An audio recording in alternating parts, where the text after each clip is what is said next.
So in this video, I wanted to just go over a couple things about why I think you should try out Mistborn if you haven't already.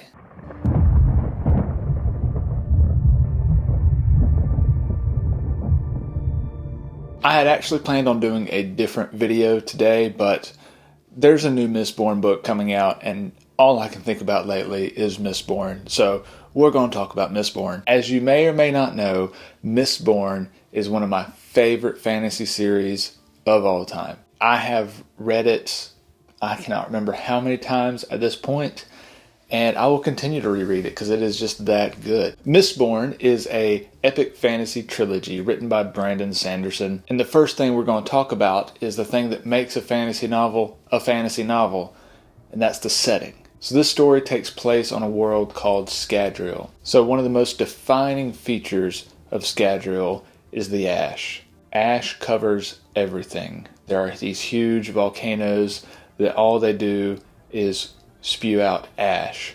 And you get ash falls in Scadrial, kind of like you get rain here. Now it also does rain in Scadrial, but the ash is a big thing. It builds up like snow. They have to clear the streets of it. It's everywhere, and it is pitch black ash just covering everything. It is a dirty world, and because of how the ash interacts with the atmosphere, the sun shines red instead of yellow. So this is a dark, grungy, red and black soot-covered world. And I don't know about you, but that, for me, makes a very interesting setting. And if things couldn't get any happier with a setting like that, we come in at a time when this world has been ruled over by evil empire for 1,000 years. He is immortal and beyond powerful in magic, to the point where he is also called a sliver of infinity, and he's worshipped as a god. In fact, he has wiped out all other religions in this world, and he has built this empire, which they call the final empire, because it will last forever. And beneath him, the citizens of this world have been divided into two.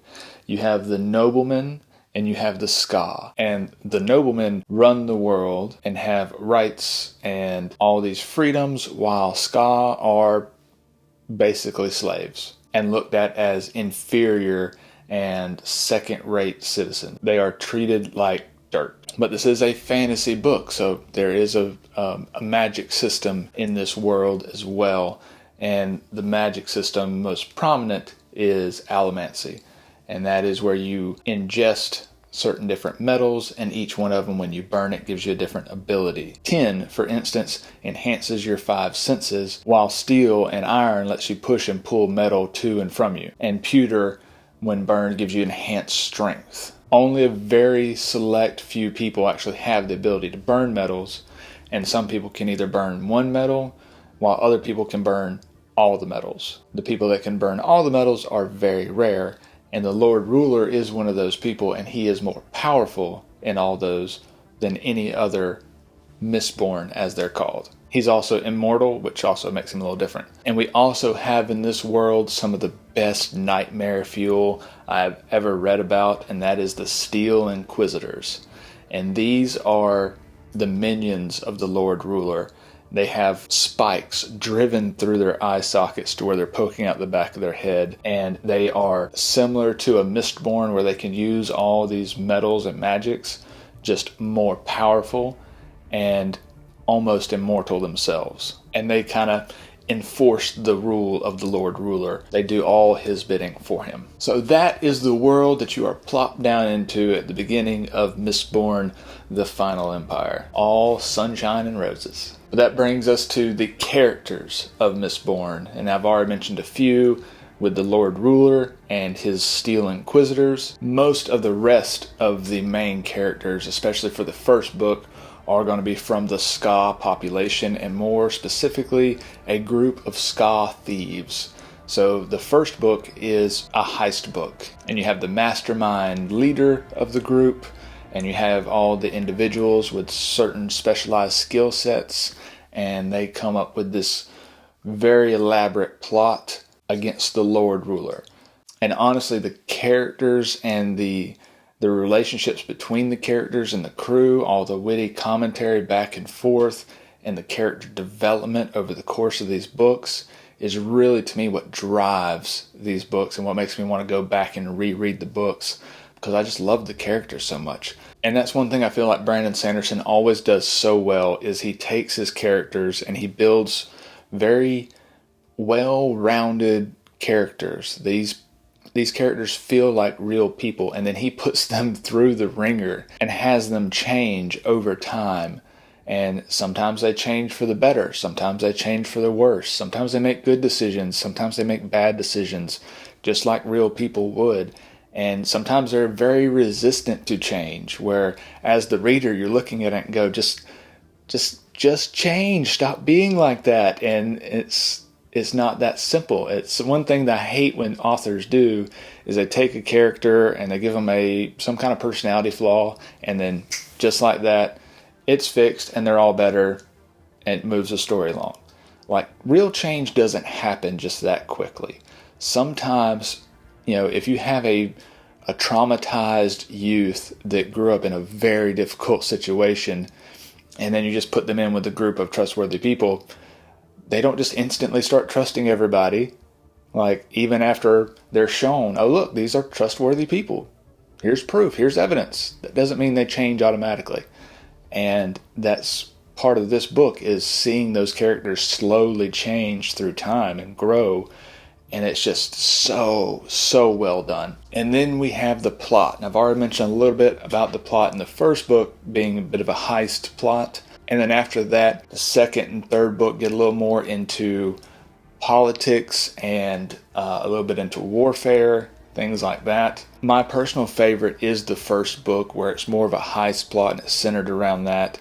But even when he gets into the politics, which can typically be a slower read, and a lot of times if a book gets too into the weeds on government officials and policies and politics and all that kind of stuff, it can really just kind of kill the pacing for a book for me. But I think Brandon Sanderson handles it perfectly with Mistborn. It reminds me a lot of the kind of politics that you see in like Game of Thrones and things like that, where it's still very interesting. Like, it's politics, yes, and here's how our government works and the policies we have, and this is how we handle things. And then you have someone come along and it's like, what if I just kill somebody? And so you have a lot of interest there, where it gets pretty dicey. And one of my favorite quotes from the books is, "There's always another secret." And that is so true throughout the Mistborn trilogy. There'll be parts of it on their first reading where you read it and you're like, what did that mean? Just a little snippet here and there, different characters saying different things, and you're not really like, oh, I don't really know what you're talking about in that. It seems inconsequential. But then later down the road, turns out that was actually very important and ties into the plot. And this could be 2 or 3 books later that it turns out that little piece that you heard is actually a really important piece of the plot. And that's something I really love with Brandon's writing, is everything that you hear is important. You just may not know why it's important yet. And that is going to bring us into the Cosmere. And really, if you've never read any of Brandon Sanderson's work and you're just starting with Mistborn, that's great, because the Mistborn series is one of the best jumping off points to the rest of his works, collectively known as the Cosmere. When I say earlier that everything he says is important, you just may not know when, why, and how. Sometimes it may be the second book or third book in that series where you find out. It could be something in a whole different series, because a lot of Brandon Sanderson's works take place in a shared universe called the Cosmere. So you may have something take place in Mistborn that gives you a clue in a different book. And honestly, that has been one of the most enjoyable reading experiences I've ever had, is diving into the Cosmere and taking these small, seemingly unimportant threads from multiple different series and tying them all together. It is a really fun experience, and I can't recommend getting into the Cosmere enough. I'm just gushing about it at this point. But Mistborn series is a great jumping off point for it. And if you've already read Stormlight Saga or Elantris or Warbreaker or some of the other Cosmere books and you read Mistborn, be on the lookout. There are some characters you'll find in common between those books. And if you want to hear more about this whole Cosmere thing, I recently did a video on it, so you can go watch it and learn a little more in depth about what exactly it means when I say the Cosmere. I'll also have links down in the description of Mistborn where you can go check out the first book in the series. And one last bonus thing with Mistborn, if you end up liking the original trilogy of Mistborn, he actually has another series in the Mistborn universe that takes place 300 years after the Mistborn original trilogy. And a new release is actually coming out in that this November 2022. So if that interests you, go check out Mistborn. Like I said, I'll have links for it down below in the description. And as always, guys, thanks for watching, and I'll see you in the next one.